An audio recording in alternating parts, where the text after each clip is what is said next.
Okay, my name is Zakashi, guys, and in this video here I've got a slightly different video than usual, but we're going to be discussing Sparking Zero, and I wanted to give my little thoughts on this theory that I've got for the Dragon Ball Sparking Zero rollout that they've got going on. Now, if you don't know what a rollout is, the best way I could explain it is what musicians do. I'm going to use Playboi Carti as an example, where he was pushing this 2024 music. 2024 music. Now, what artists would typically do is put out these singles before they drop their album, and they'd also do promotion tactics, whether it be getting into dramas, putting up billboards, putting advertisements on YouTube videos, etc, etc. You would see glimpses of the album upcoming in different places, so they could literally promote their album. It makes a lot of sense. And in this same case, I feel like this is what Sparking Zero is doing, and that's what we're going to be discussing in this video. But before I get further into this video, I want to shout out Mew Killon Art. He made the beautiful art on the thumbnail where we have VEGITO, and we also have SSJ4 GOGETA. He also has some other art that he's made, Sparking Zero concepts, with the likes of Shallot, which is his newest one, I believe, and there's also a Gogeta Blue that he's made. If you want to go ahead and give him a follow on Twitter, his art is amazing, and it actually gave me the idea to make this video. In the comment section below, let me know if you're looking forward to Sparking Zero. I will definitely be playing it on the channel. I'm looking forward to getting to a fighting game. I feel a lot of people have been feeling that gaming is kind of dead. I don't necessarily feel that, but with Dragon Ball Sparking Zero coming out, the Budokai Tenkaichi series is going further, a lot of people will be definitely getting back into it. So let's talk about this Sparking Zero rollout. Before I get into the rollout, I want to start with something very important that a lot of people have been angry about, and it's the release date. A lot of people have been looking for a release date for Sparking Zero, and through these trailers they've been dropping, they haven't dropped a release date. At the end of every single trailer that they've dropped, they literally just say wish list now or something like that, and it's driving people quite insane. People just want to know when the game's coming out, and I think people should lay off a bit because they need to really put effort into this game, in my opinion. Anime fighting games are not in the best position. The Storm series is pretty much cooked with the connections. Storm series is probably the best fighting game in my opinion, but of course the Dragon Ball fighting games have always been peak. Fire Z has pretty much been holding up the scene, I'll be honest, but they've tried to drop other games like Shinobi Strikers in the scene, Jump Force, and they haven't had a lot of life, if we're being honest. We also got some other trash like the Jujutsu Kaisen fighting game, which I'm sure nobody's playing anymore. But we're not here to talk about any fighting game, we're here to talk about Sparking Zero.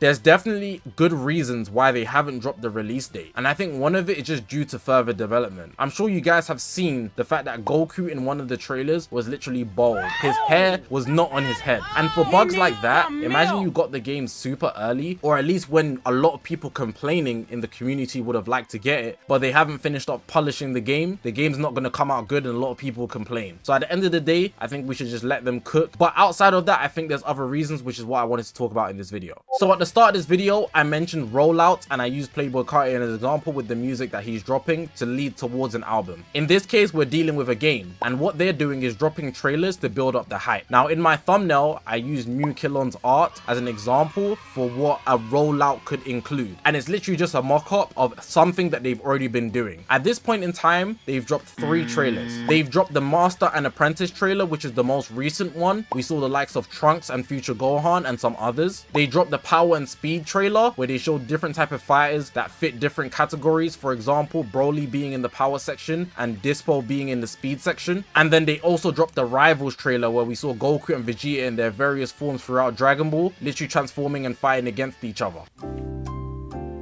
We also got a gameplay trailer, which they kind of did a reveals and stuff-esque reveal, similar to Dragon Ball Legends, where they had one of their staff presenting the game towards us as players. We were able to see mechanics in the game to really hype us up towards the reveal or the release date for this game, which we still haven't got. But the idea is to keep the game on our mind until the release date is finally here. So with the title of this video and the thumbnail, I've used the idea of warriors and gods. I'm a Dragon Ball Legends player, so I use Dragon Ball Legends as my template. They done something like this in the first anniversary, where they had Legends Limited Sparking Rarity Super Vegito going against Super Saiyan Blue Goku and Super Saiyan Blue Vegeta. Obviously, in power scaling sense, that doesn't make sense, but it's a game at the end of the day, and it's 2 sets of characters that are super hype. In this case, for the thumbnail and the idea that I'm using, on top of the fact that we already know they've held back on a lot of their most popular characters, they haven't used any fusions, they've left any of the hypest forms for Gohan, and they haven't shown any of the Ultra Instinct forms for Goku, which would be the highest strength transformation for him. So naturally, I could see them holding back for a trailer where they're going to reveal this type of thing to build up the hype, and that could be the end of their rollout in a sense, where they will show us the release date. So going on with this warriors and gods concept, I've got Super Saiyan 4 Gogeta going against VEGITO Blue. Both characters that I very much like, VEGITO Blue being one of my favorite characters of all time in Dragon Ball, and then Super Saiyan 4 Gogeta having the best design in Dragon Ball in my opinion. Super Saiyan 4 Gogeta is like the maximum for a Saiyan's potential, without accessing a type of energy that is external to Saiyan, such as God Ki, but then VEGITO Blue clearly is that of God Ki, so you can see how it makes sense. You might think gods could represent something that isn't a Saiyan, but like I said, I'm using the template of the first anniversary Legends, where they had Super Vegito going up against Goku and Vegeta Blue. Now if this was to be an actual trailer, they would show us literally just random characters that fit the warriors category and the gods category. So we'll have Goku Blue, Vegeta Blue, UI Goku, SSBE Vegeta, Gogeta Blue, VEGITO Blue, representing all the gods, and they are the highest forms in Dragon Ball at this point. But then for the highest forms for warriors, we would have the Super Saiyan 4s, we would have Super Saiyan 4 Gogeta, Goku, Vegeta. We could also have literally strong fighters per each universe. For example, Jiren, he does not access God Ki, he is just the strongest warrior in his universe. Hit could also fit that standard, and even Super Saiyan 2 Kefla. Now of course these are just examples, but it's more so to get the idea in your head that if they're doing this sort of rollout, they're easing us into the hype for Sparking Zero. They can't release all their big guns at once, so naturally we're going to be getting more trailers going on forward until they are at a point where they feel we are ready for the release date. And I think the release date would be revealed in something that's super hype, such as what I've shown in this video, or speculated rather, which would be the Warriors versus God theory that I've kind of put up. Now this is only a mock-up and it might not be like this at all, but so far they've been following this type of trend where they do something versus something, or something and something. If it's not that, there's a general theme. For example, the Rivals theme. The developers for Sparking Zero select a theme, then they build a trailer around it, then they decide whether they're going to give us the release date or not. That's what I've deduced from everything they've shown us so far, and if you really put the pieces together, it makes a lot of sense. Once they built up enough hype over time, using all the hashtags, promoting it through their Bandai Namco accounts, we will get the release date, and at that point, everybody will be completely locked in for what we will be enjoying in the future, Sparking Zero. That's all I've got to say for this video. It's highly speculative, but I think it makes a lot of sense. They're following that rollout format where we have to get ready for the game, but a lot of people are just so impatient that they really want the release date before we are really ready for the game. They also don't want to release a rushed product, and I'm sure, but I hope at the same time, they are definitely taking their time to produce the highest quality product for us, considering they spent a lot of years on this, where we've had Xenoverse and Fire Z holding up the fighting game spear with their backs. And that's saying something, because these games are quite old. But hey man, I'm a Dragon Ball Legends player, and even this mobile game is doing bits, so I'm sure the potential for Sparking Zero is truly limitless. In the recent trailer, they even showed the Sonic Sway. A lot of people love that mechanic and they're bringing it back, so there's a lot going on here. We just have to wait and see. But hey man, press that subscribe button. We're on this grind to 100,000 subscribers. Like I said earlier in this video, I will definitely be playing Sparking Zero, so definitely subscribe if you're new here. But of course, let me know what you guys think about this concept. I'm gonna leave the video like that, man. I appreciate you guys for watching. My name's Zakashi, guys, and I'll see you guys in the next one, man.